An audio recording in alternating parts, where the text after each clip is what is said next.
Welcome everyone. Here we learn about human respiratory system. Human respiratory system 6 main parts में divided होता है. Nose, nasal passages, trachea, bronchi, lungs and diaphragm. यानी is a common phenomenon. लेकिन क्या आप जानते हैं कि हम उबासी क्यों लेते हैं या यान क्यों करते हैं?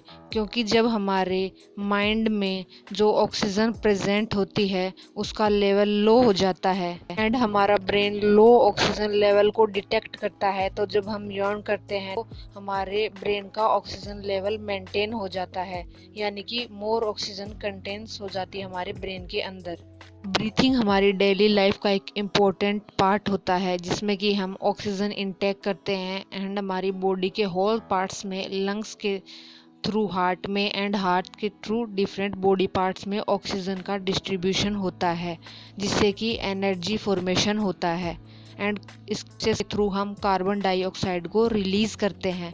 ह्यूमन रेस्पिरेटरी सिस्टम में मेन पार्ट नोज़ होता है. नोज़ के थ्रू हम जो ऑक्सीजन है उसको इंटैक्ट करते हैं एंड जो नज़ल कैविटी होती है उसमें हेयर्स प्रेजेंट होते हैं एंड म्यूकस सीक्रेट होता है जिससे कि एयर की इम्प्योरिटीज़ को हटा दिया जाता है. नोज़ल कैविटी से विंग शेप पाइप ट्रेकिया हमारे लंग्स के अंदर एंटर करती है. लैरिंग्स हमारा वोकल पार्ट होता है. ट्रेकिया नेक से थोड़ा नीचे जाके दो स्मॉलर पाइप्स में डिवाइड हो जाती है, दो स्मॉलर ट्यूब्स में डिवाइड हो जाती है जिनको कि ब्रोंकाई कहते हैं एंड जो हमारे लंग्स होते हैं वो हमारी चेस्ट कैविटी में प्रेजेंट होते हैं. चेस्ट कैविटी एक मस्कुलर पार्टीशन से सेपरेटेड रहती है जिसे कि हम डायफ्राम कहते हैं. लंग्स हमारी बॉडी में रिब केज में होते हैं. रिब केज एक हड्डियों का ढांचा होता है. हमारी बॉडी के अंदर ऑक्सीजन की एंट्री नोस्ट्रिल्स के थ्रू होती है. नोस्ट्रिल्स से आगे वोकल कॉर्ड प्रेजेंट होता है जहाँ पे लैरिंग्स होता है जो कि साउंड प्रोडक्शन में हेल्प करता है. लंग्स के अंदर जाकर ब्रोंकाई फर्दर स्मॉलर ट्यूब्स में डिवाइडेड हो जाते हैं जिन्हें कि ब्रोंक्यूल्स कहते हैं. इन ब्रोंक्यूल्स के एंड में पाउच शेप के एयर सैक्स प्रेजेंट होते हैं जिन्हें कि एल्वियोलाई कहते हैं. एल्वियोलाई वो प्लेस होता है जहां से एयर में प्रेजेंट ऑक्सीजन को ब्लड में भेजा जाता है एंड ब्लड में प्रेजेंट कार्बन डाइऑक्साइड को एल्वियोलाई के थ्रू वापस बाहर भेजा जाता है. यानी कि जो मेन गैसियस एक्सचेंज होता है वो एल्वियोलाइज में होता है एंड जो हमारी बॉडी में बहुत सारे एल्वियोलाइज हैं वो प्रेजेंट होते हैं. जब हम ब्रीथ इन करते हैं तो हमारे नोस्ट्रिल से air trachea and tracheal cartilage से होती हुई ब्रोंक्यूल्स से हमारे एल्वियोलाइज में पहुंचती हैं एंड जो एल्वियोलाइज होते हैं वो ब्लड में ऑक्सीजन को रिलीज़ करते हैं एंड जो ब्लड में हीमोग्लोबिन प्रेजेंट होता है वो ऑक्सीजन के वाहक की तरह या उसके रिसेप्टर की तरह वर्क करता है एंड हार्ट, ब्रेन एंड जो अदर बॉडी ऑर्गन्स होते हैं उन तक ऑक्सीजन की सप्लाई करता है. हमारी बॉडी सेल्स में प्रेजेंट ग्लूकोज ऑक्सीजन से रिएक्शन करता है एंड बाय प्रोडक्ट के फॉर्म में कार्बन डाइऑक्साइड रिलीज होती है.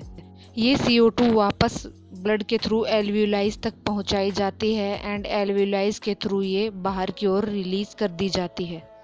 एल्वियोलाइज से ये कार्बन डाइऑक्साइड ट्रेकिया में पहुंचाई जाती है एंड ट्रेकिया से नोस्ट्रिल के थ्रू बाहर की ओर रिलीज कर दी जाती है. एल्वियोलाइज में सम स्पेशल फीचर्स पाए जाते हैं जैसे कि थिन परमेबल मेम्ब्रेन पाई जाती है, मॉइस्ट लाइनिंग्स पाई जाती हैं एंड लार्ज सरफेस एरिया है वो एल्वियोलाइज के अंदर पाया जाता है. How does smoking affect the respiratory system? Cigarette में जो निकोटीन प्रेजेंट होता है वो डिस्ट्रैक्ट कर देता है एल्वियोलाइज की फंक्शनिंग को एंड उनका गैसियस एक्सचेंज लेवल है वो वीक हो जाता है. हमारे जो लंग्स है वो कवर्ड रहते हैं प्लूरल मेम्ब्रेन के थ्रू. दो प्लूरल मेम्ब्रेन होती है वो डबल लेयर्ड होती है एंड उसमें फ्लूइड कंटेन होता है एंड लंग्स कैविटी में रिब केज प्रेजेंट होता है. इन रिब्स में एयर प्रेशर है वो कंज्यूम किया जाता है. डायफ्राम ब्रीथिंग की प्रोसेस के दौरान हमारे लंग्स को सपोर्ट देता है. ये एक मस्कुलर सपोर्टिव सिस्टम होता है जो कि ब्रीथिंग प्रोसेस के दौरान हमारे लंग्स को सपोर्ट करता है. इनहेलेशन या इंस्पिरेशन की प्रोसेस के दौरान हमारे डायफ्राम की जो रेडियल मसल्स होती हैं वो श्रिंक हो जाती हैं, सिकुड़ जाती हैं एंड हमारी जो लंग्स कैविटी है उसका साइज़ बढ़ जाता है जिससे कि हमारे लंग्स अपना साइज़ बढ़ा लेते हैं एंड एयर अंदर की ओर खींची जाती है. एक्सपिरेशन में एक्सटर्नल इंटरकोस्टल जो मसल्स होती है वो श्रिंक हो जाती है या सिकुड़ जाती है, एंड जो रिब्स होती हैं वो वापस अपनी पोजीशन में आ जाती हैं, जो कि इंस्पिरेशन या सांस लेने के दौरान सिकुड़ गई थी वो रिब्स वापस अपनी पोजीशन में आ जाती हैं। इनहिलेशन की प्रोसेस में एयर है वो ऑक्सीजन है अंदर की ओर इनटेक की जाती है, एंड डायफ्राम्स की जो रेडियल मसल्स है वो सिकुड़ जाती है and abdominal cavity relax position में आ जाती है। एंड जब एयर को बाहर रिलीज करते हैं तो इंटरकोस्टल जो मसल्स होती हैं वो सिकुड़ जाती है, कॉन्स्ट्रैक्ट हो जाती है, एंड जो रिब्स है वो मूव अपवर्ड आउटवर्ड पोजीशन में रिलैक्स हो जाती है। The chest cavity expand, and जो चेस्ट कैविटी है वो बढ़ जाती है, एंड एयर प्रेशर है वो इनसाइड अंदर की ओर लिया जाता है, यानी कि एयर मूव्स इनसाइड या अंदर की ओर जो एयर है वो मूव करती है। गैसियस एक्सचेंज की जो मेन प्रोसेस होते हैं वो एल्वियोलाइज के थ्रू की जाती है।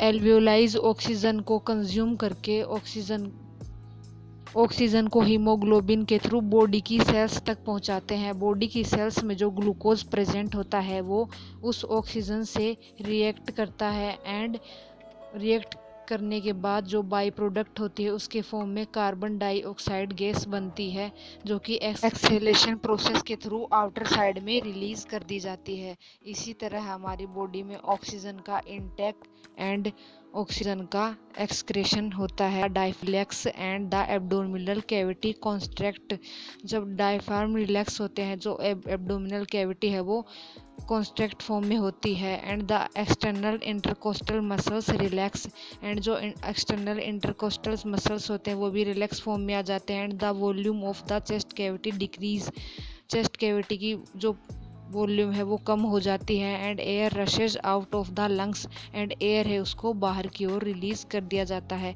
यानी कि जो चेस्ट कैविटी है वो रिलैक्स फॉर्म में आ जाती है जब एयर को बाहर छोड़ा जाता है तब, एंड जब एयर को इन किया जाता है तो वो एक्शन पोजीशन में आ जाती है। एंड जो ब्रीथिंग एक्सरसाइजेज होते हैं उनमें मोर देन ऑक्सीजन कंज्यूम किया जाता है, क्योंकि जब हम डीप ब्रीथ करते हैं तो हमारा जो बॉडी सिस्टम है वो मोर ऑक्सीजन को कंज्यूम करता है, एंड मैक्सिमम इनटेक ऑक्सीजन का हमारी बॉडी के थ्रू किया जाता है डीप ब्रीथिंग में।